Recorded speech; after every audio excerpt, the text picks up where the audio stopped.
I'm taking you out of the scrub below, sparking plateaus where the cold wind blows. One step higher every week we go, turning little wins into more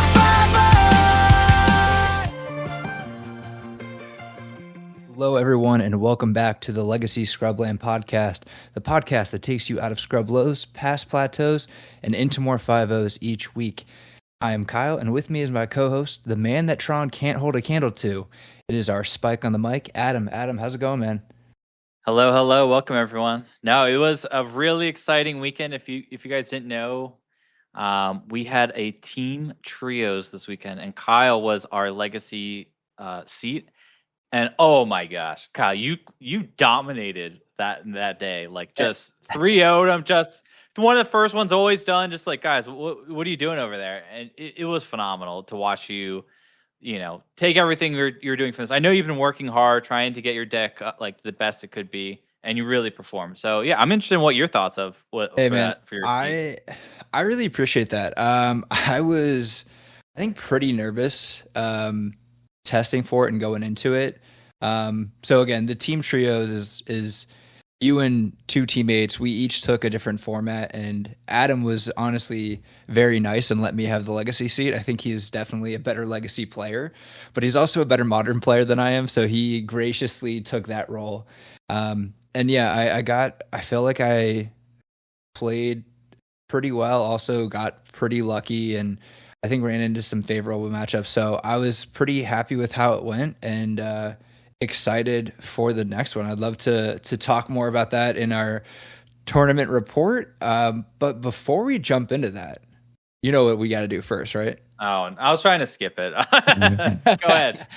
So, all right, I'm going to take it easier on you I'm this scared. week. So this is our filthy casual question of the week. So Adam, my filthy casual question for you this week is, I know you're an athlete, right? Our listeners may not know that, like, yeah, dude, you're used to be an athlete. I would say that I would say more athletic than the average individual, right? So I'm curious though, is if you could wake up tomorrow and be an elite athlete, and in fact, let's go like world class, and I'll say like you are top 5 of a particular sport, right? Tomorrow morning you wake up, what is the sport that you pick that you could just wake up and be that elite world class caliber athlete in? That's a good question. No, see, I like this one. This was my favorite question you've had so far. This one, all right. So, because I've thought a lot about this just in the past, I think everybody's thought of like, man, I feel like I could do that. Now, so I would say there's two aspects. There's one if it's like a physical sport, and then one's non-physical sport. So if it's a physical sport, I have always loved, mixed martial arts, like fighting, anything in that realm. I really enjoy. I used to wrestle for 6 years. It was very fun. It was an exercise.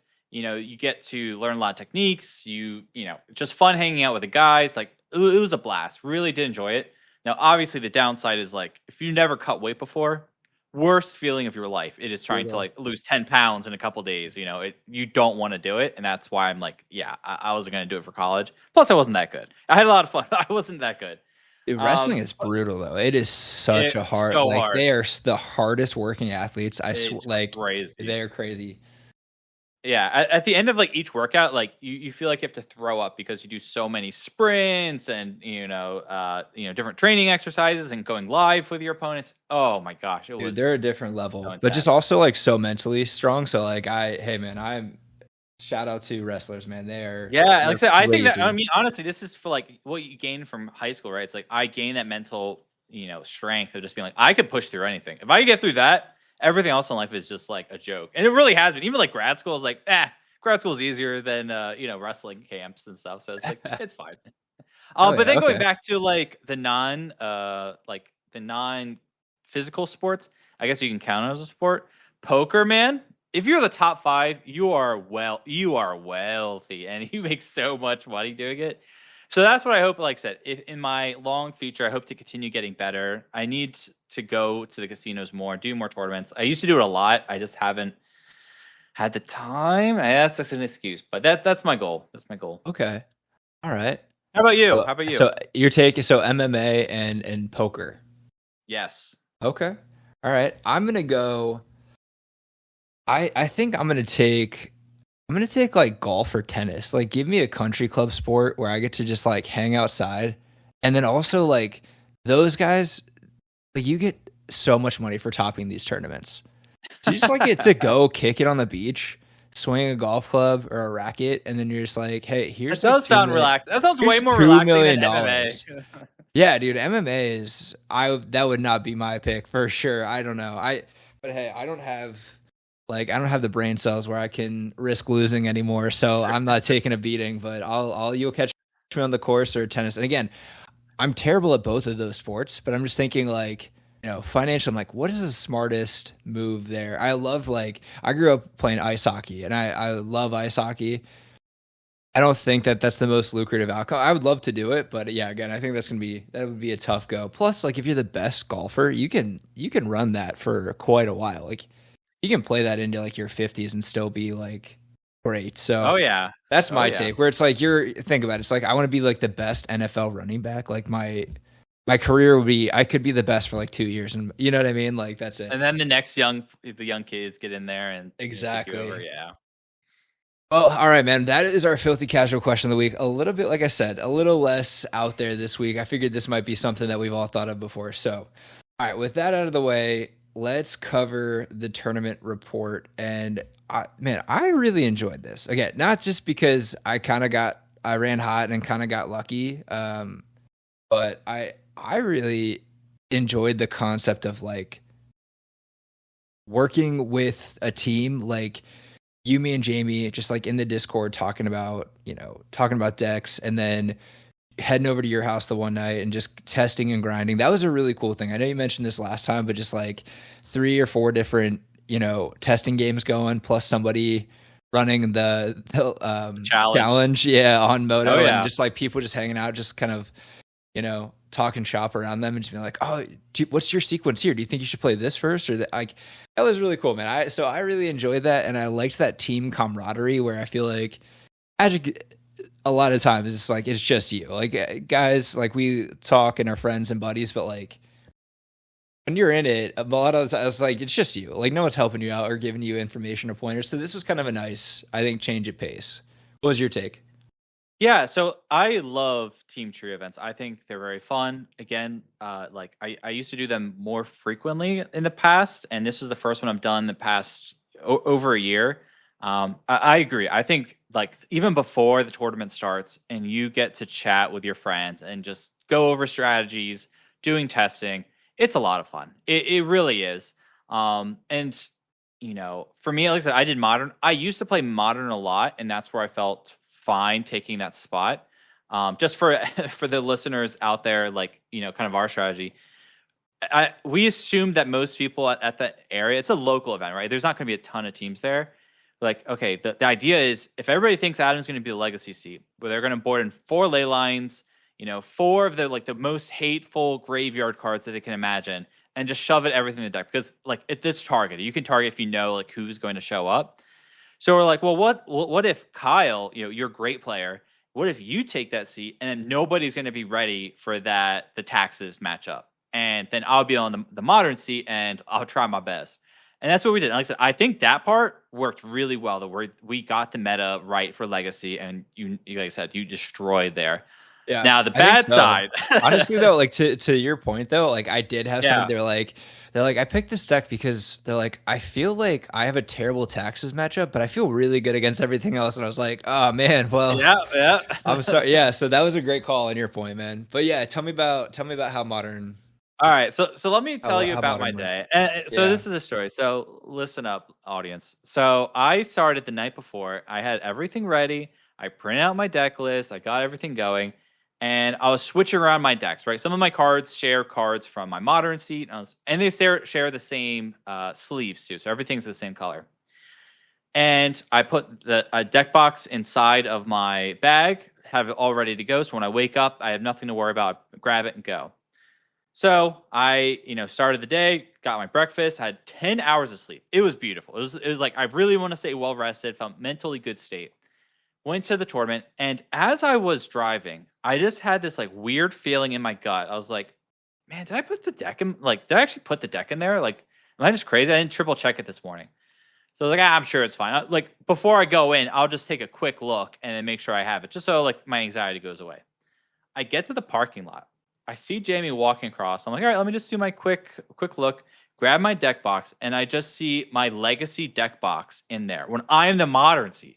So I'm freaking out at the inside. I'm just like, what did I do? Like, I feel like such an idiot that, I'm, 15, 20 minutes away and it's going to start in 15 minutes.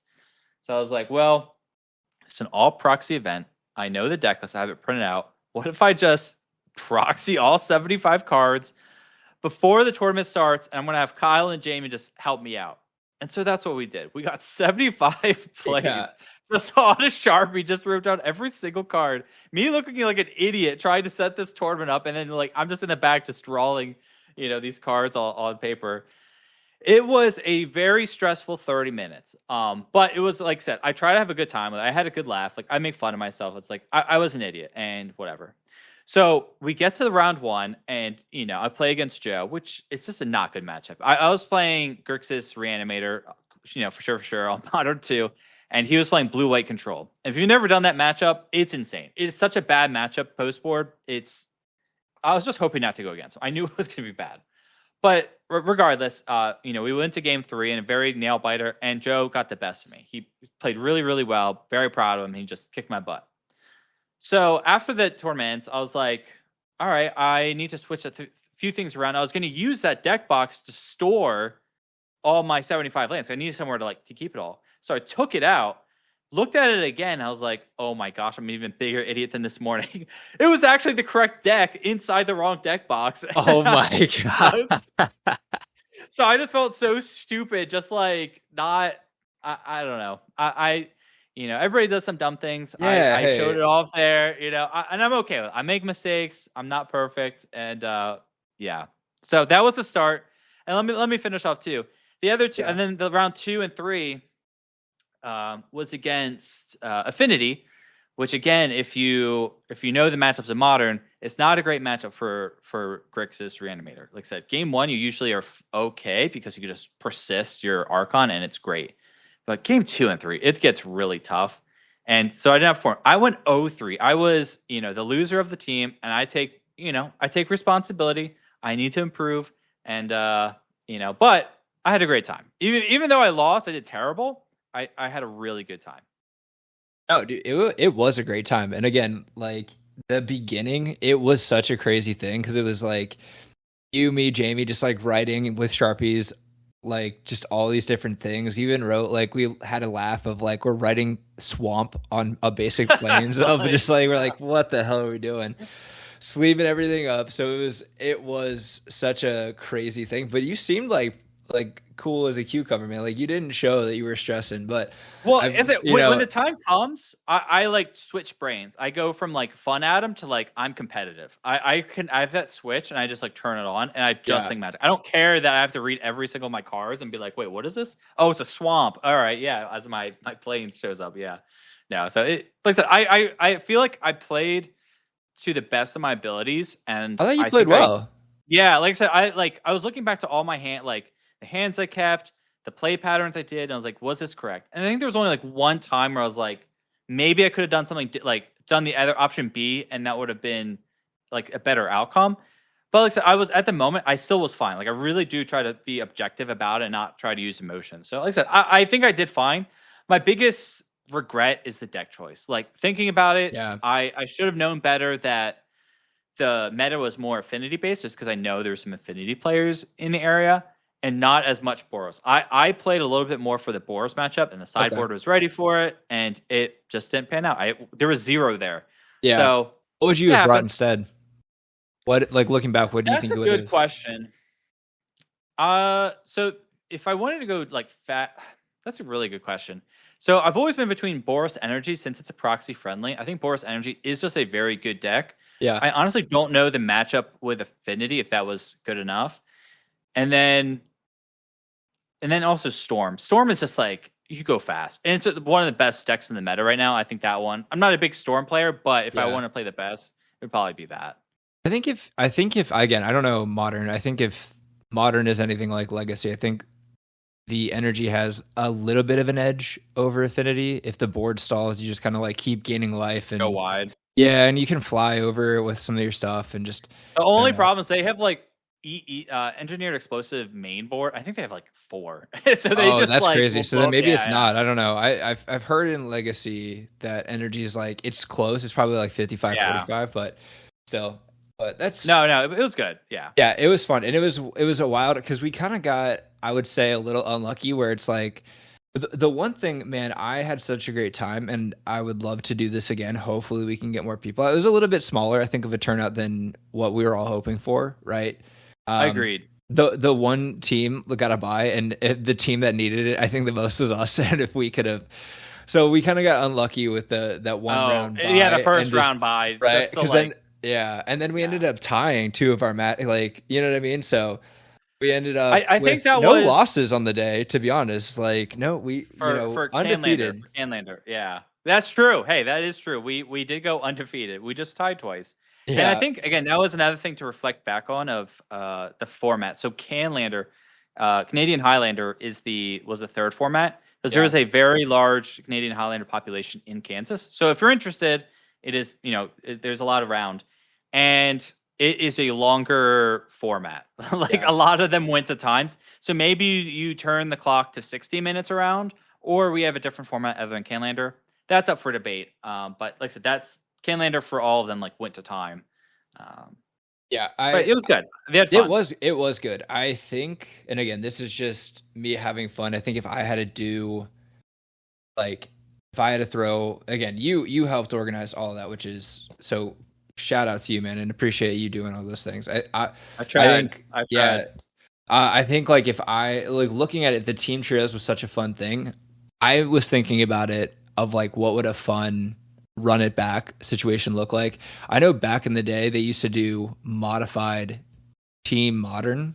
Do you know what I'm talking about? So it's like you mean unified? Unified. Yes, unified team. Yeah.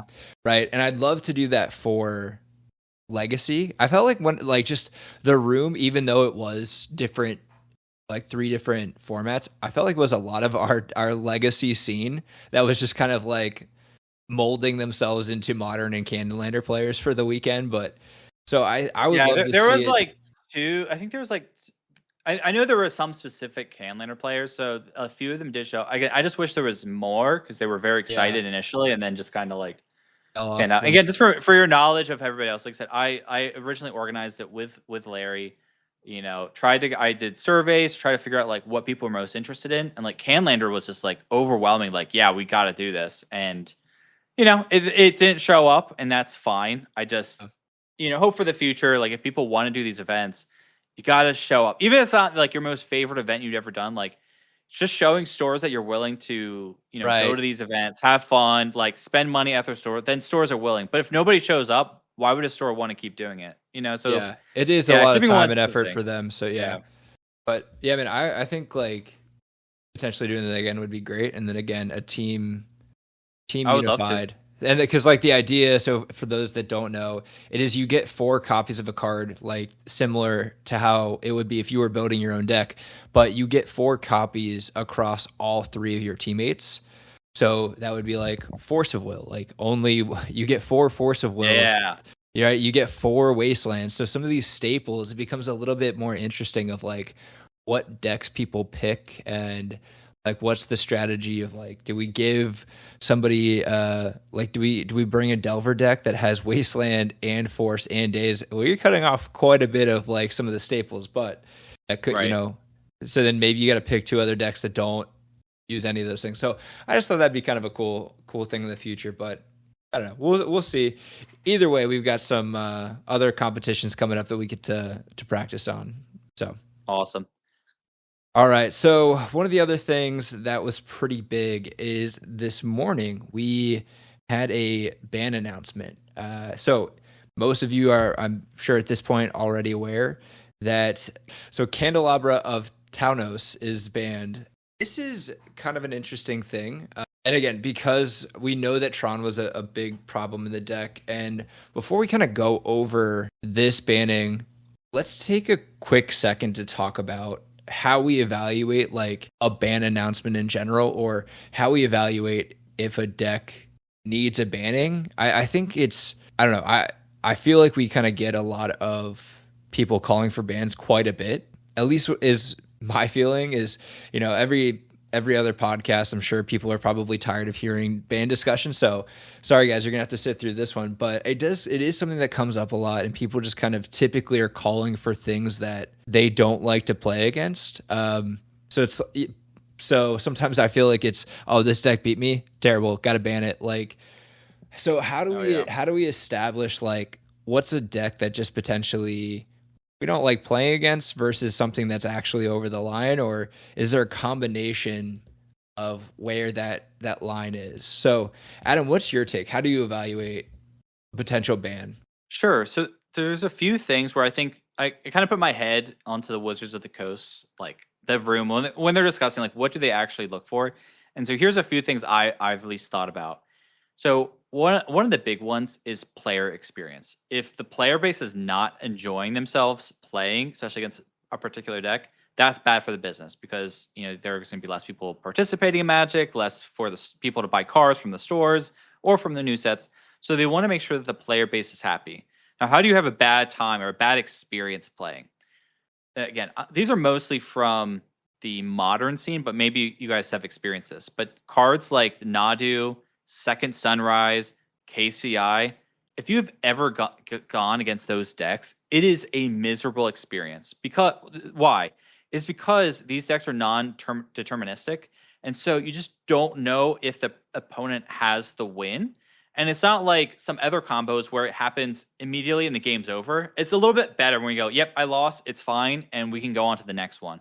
But if you have to sit there for 12, 15 minutes just watching your opponent go off because there's that 1% chance that they could not do it, it is a terrible experience. And that's where, again, I think KCI was one of the worst ones.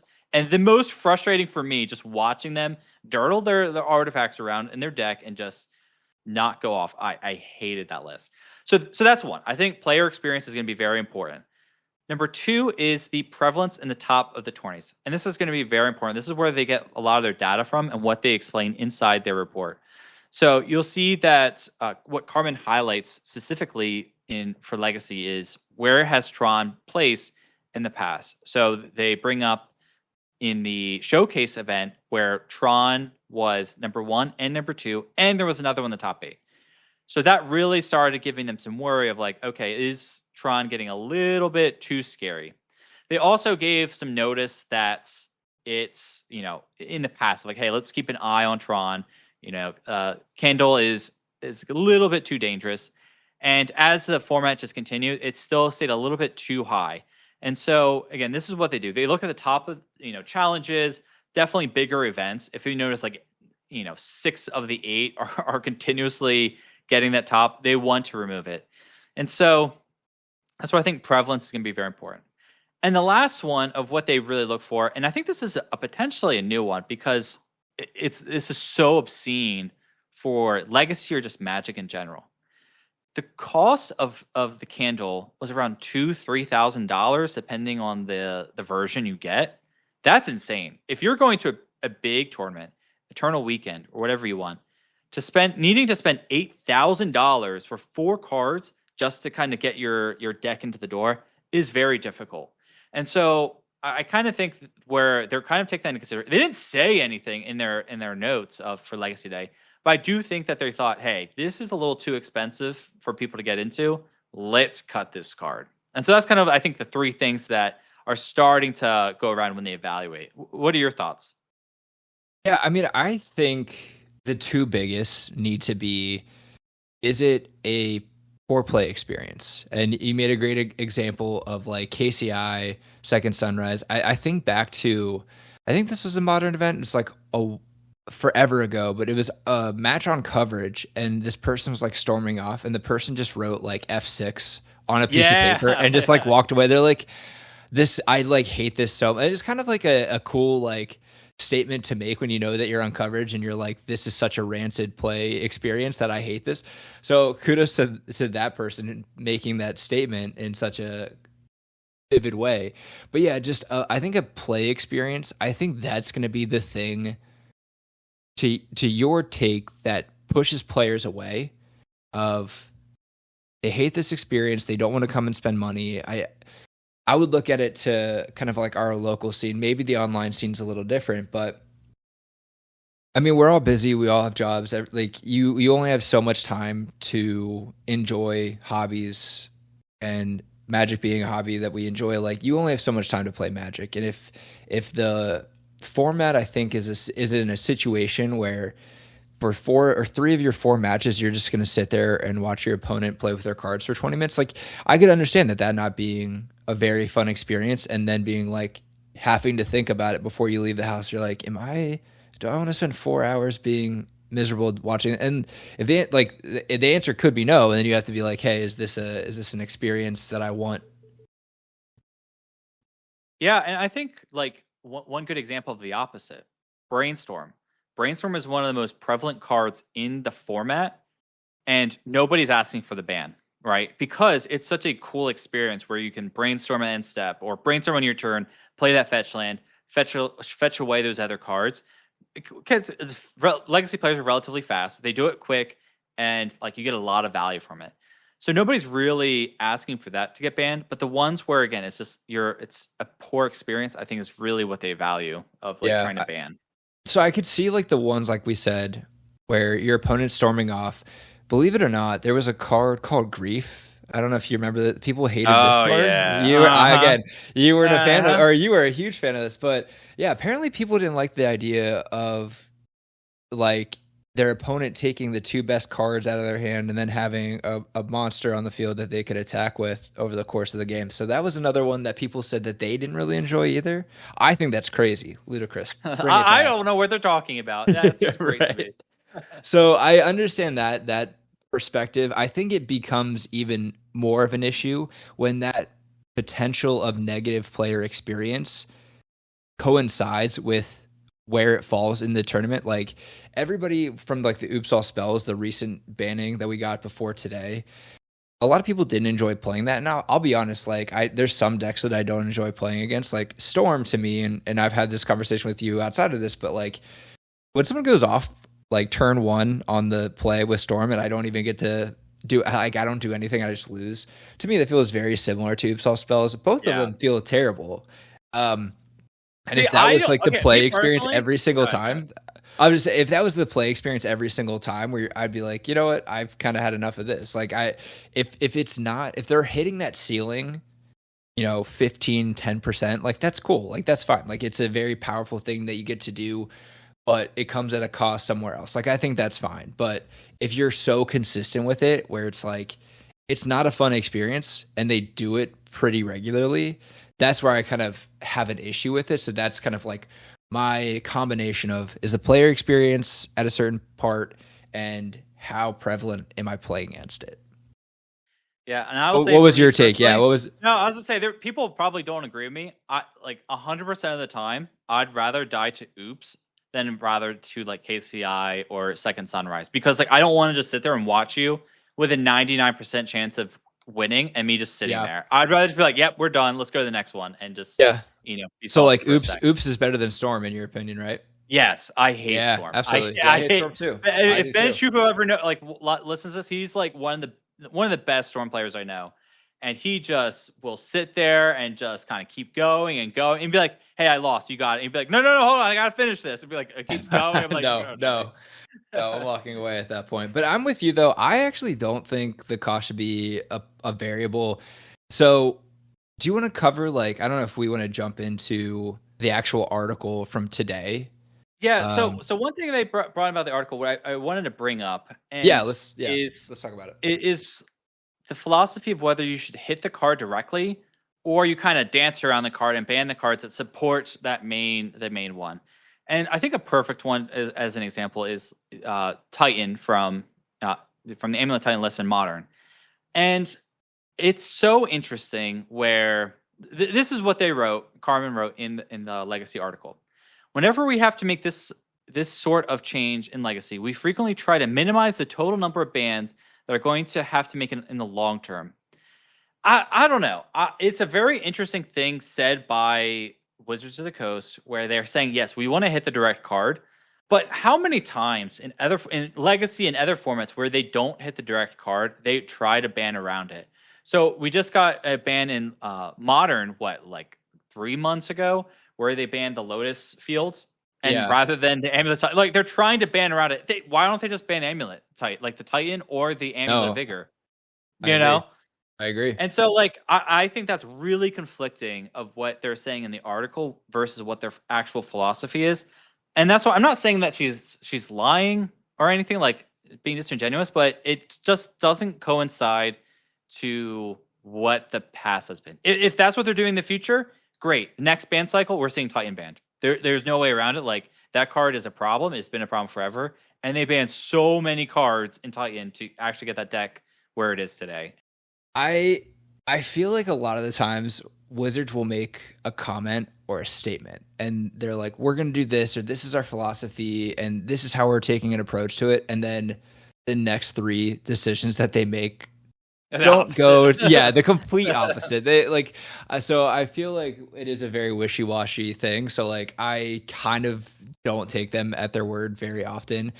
And based on Carmen's article, looking back, it's like people wanted Grief banned and people wanted the Entomb potentially banned, but before they did that, they hit the Swamp Cycler, whatever that card was.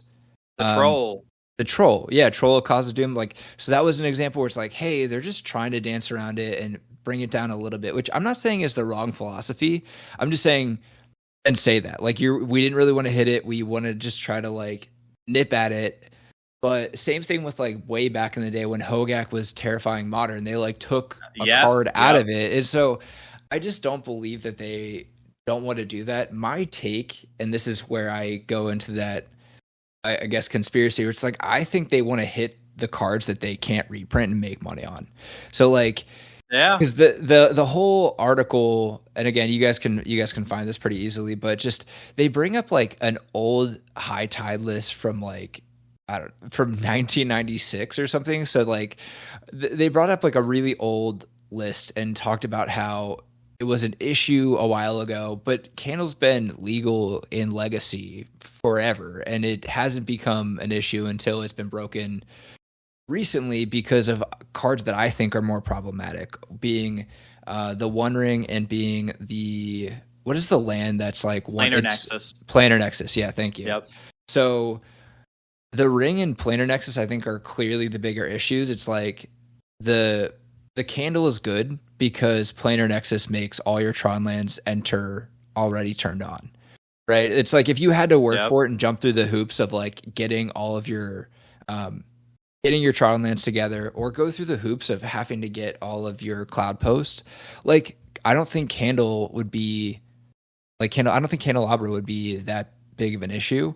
But I think the issue is that your lands come in already turned on, already making more mana than they should. And then beyond that, it's if you ever run out of gas, the One Ring is there to make sure that that never happens. So I'm fine with kind of like what we talked about. If your deck is going to do something powerful and it's maybe a poor play experience like Oops or Storm, like if you can do that consistently, that's what's really annoying. If you're going to do a powerful thing, that's fine. Like if you're going to turn one ring me, but it happens like 5% and the other times you run out of gas and then, you know, you have a lot of mana but nothing to do with it. I think that to me that seems a little bit more fair, but like the way that the deck works out is the One Ring makes it so that you're never going to fight, like you're never going to run out of lands, you're never going to run out of action. So to me, I am not a fan of, I don't really think that the article was that well written, to be honest. I'm not I was saying the same. I was reading it, I was like, I know AI did not write this because it's very poorly written. I don't want to be controversial. I was reading this and like, this is terrible writing, but whatever. I'll keep reading this. No, I didn't. I did not like this article. I'm not just because like I didn't agree with their decision. We kind of mentioned this before. I don't know that I have much of a dog in the fight. I don't really love playing against Tron, but I am fine with, I think Tron needed to take a little bit of a hit. I don't think Candle was the right thing. Again, you mentioned the price of the card, and I just have a hard time if you're going to ban a card that someone spends a ton of money on. And like, it's going to hold that value. But if someone went out to get those to play this, like I feel like you put them in a pretty hard spot where if you're saying that Candelabra can still be used, and like show that it can still be used and it can still be good by taking, planar nexus or taking out the One Ring and giving them still potential upside without either consistency or initial power off the jump, like making them jump through a couple hoops like Cloud Post used to have to do. Yeah, no, I agree. And I think that gets in the question, like, was Candle the right hit? And for me, like, I don't know. Yesterday I was thinking a lot. This is Sunday. Was what would make me happy for the ban? And honestly, I think the best would be no bans today. I think the format's relatively healthy. There's a new boogeyman that came out, and that's the Fantasticar. Let people kind of move around. Let the format just kind of digest and go around.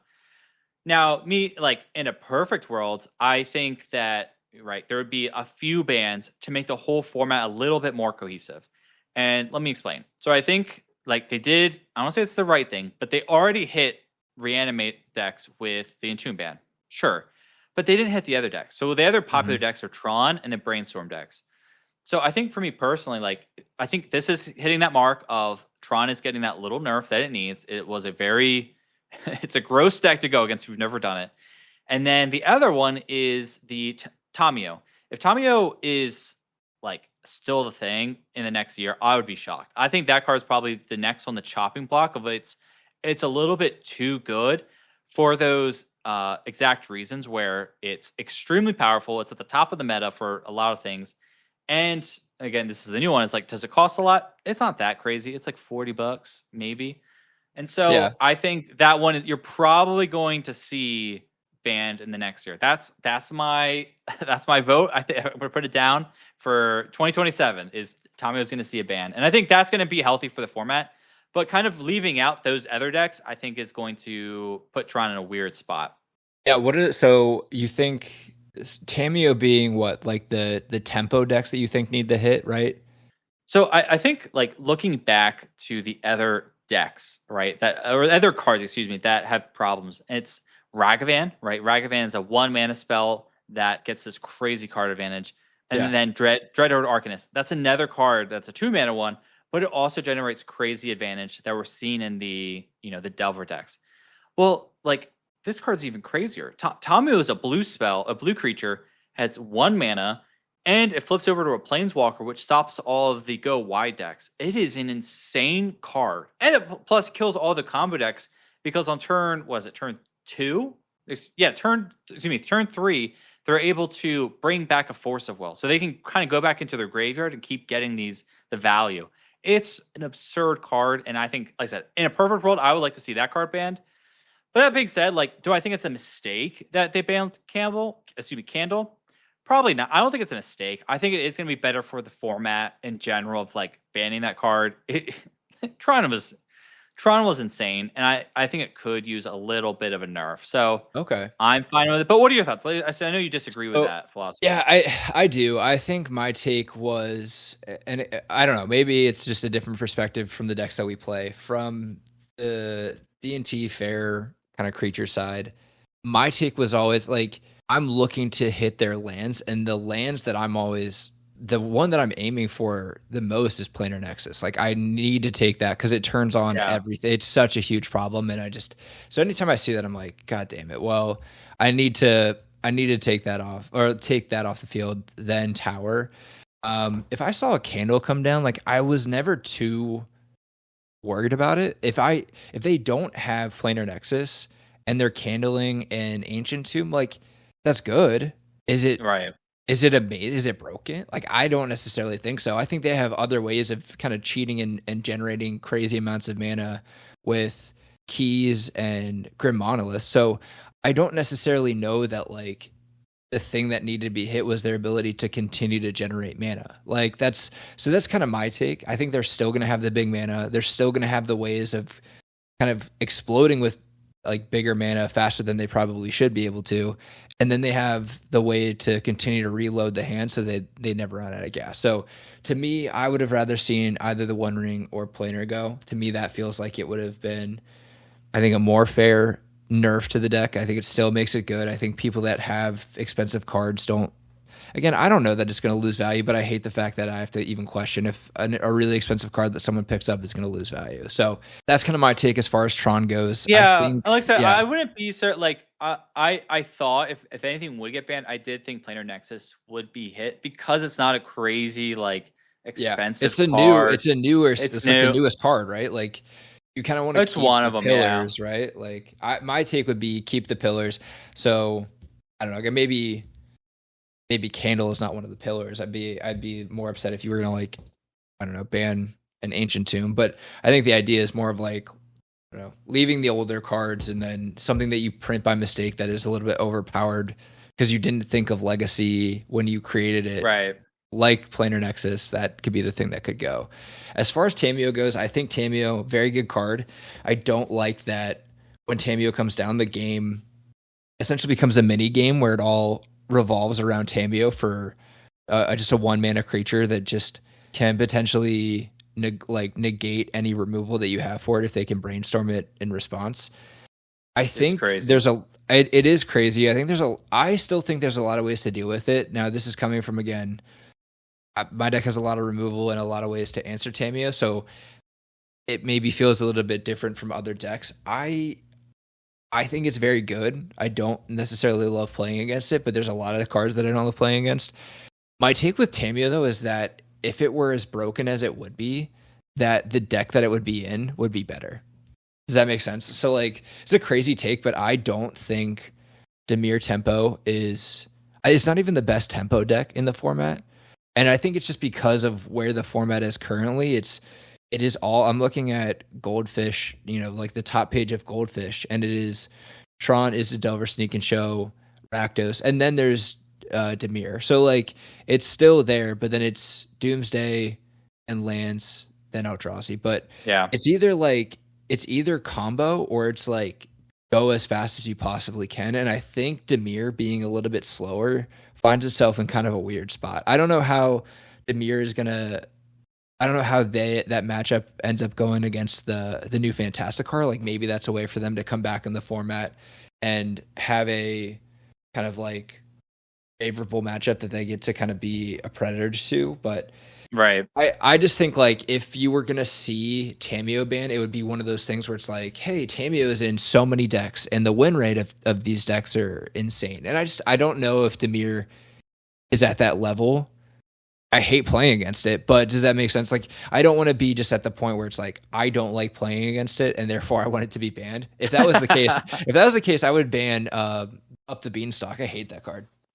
All right, chat and audience, let us know what your thoughts. If you think Tameo should be banned over the next year, give us your thoughts on that one. So I kind of, like I just said, I think the meta kind of skews a lot more towards particularly like combo heavy or just go as fast as possible. But I'm curious, Adam, do you think we're in a healthy meta? Like, how do you feel like Legacy looks right now? Is it healthy? Do you feel like it's diverse where you could show up with a bunch of different decks and still do well? Are you seeing something maybe online in the challenges that either speaks to the health or, the potential sickness of the format? I think the format is, I think the format's great. I really do. I think that it's fairly diverse. I'm looking at the last, 30 days. You have an 11%, 10%, 7, 6, 5, 4, 3, 3. Like, come on. That is a nice, healthy distribution for the top decks. And then even going down, like maybe you can look for what's missing. Maybe control, like hard control, like blue-white control is not as prevalent. But, and I'm going to give a shout out to Nico Maya too. I played against him a few times over the past couple weeks. Crazy blue-white control list that's starting to go up the ranks. He got first place. When was this? It was the 27th. And that deck is fire. I'm going to build that deck. I need to borrow 2-1 rings before it gets reprinted. But it has Geist of Saint Traft main deck. It got first place in the challenge. That is so hard. That goes That's so crazy. Hard. I'm so excited to play it. So you see me next Sunday, you know what I'm trying. Okay. Yeah, I mean, I think that's a fair point. There are some kind of wild things showing up. What are your thoughts? I'm going to be a little bit of a hater. I'm checking out some of these challenges. I'm seeing quite a lot of the same names. I'm seeing a lot of Doomsday, or maybe it's Vroomsday as it's being kind of commonly referred to now as they run people over with cars. Seeing a lot of Storm, which again, very car focused. Sneak and Show Reanimator, so just that same kind of combo, even like so there are other things. Delver's still showing up. So some of these I feel like are kind of so I'm looking at the one on the 27th, and that was Besiege Storm, Is It Delver, Saga Storm, Epic Storm, Blue, Green, Black, Epic Storm, and then Azorius Control. So some of these I feel like it kind of just depends on who, like, are you getting lucky with what you're queuing into of like, are you queuing into the car 5 times in a row? Because that could maybe feel bad if you're not necessarily prepared. But I don't know. I still feel like it's fun. I will say like it's maybe not the ideal meta that I'd like to see, but I think it's still very fun. I think it's still diverse, and it still presents a lot of different challenges and puzzles that people can figure out. I don't think that there's one thing that is potentially overly problematic where it forces everything out. I just think I would say it's maybe at like a B right now, and I'd love to see it get to an A. So I think having some of these other archetypes, other decks kind of more prevalent on a more consistent basis, I think would be kind of nice. That's my take. All right, I think Kyle's just upset because D&T is now in the top 8. Yeah, where is it? Where's all the D? We were killing it for a while. Like D&T was showing up on a somewhat consistent basis and doing pretty well in some challenges. But I don't know, man. I'm gonna blame the car. No, it's true. I'm mad about it. So all right, well, I'm a Storm player now. Watch out, guys. Anyway, Adam, anything else to add? I think this is a pretty fun episode, talking bands, talking our tournament experiences, and talking a little bit of meta breakdown. So anything to add? No, I'm excited to hear what the audience's thought on that Tammy event. I'm telling you, give it a year. It's gone. All right, well, we'll mark this, and we'll bring this back up whenever Tamio gets banned. But until then, thank you, everyone, for listening, and we'll catch you on the next one. Peace. I'm taking you out of the scrubber.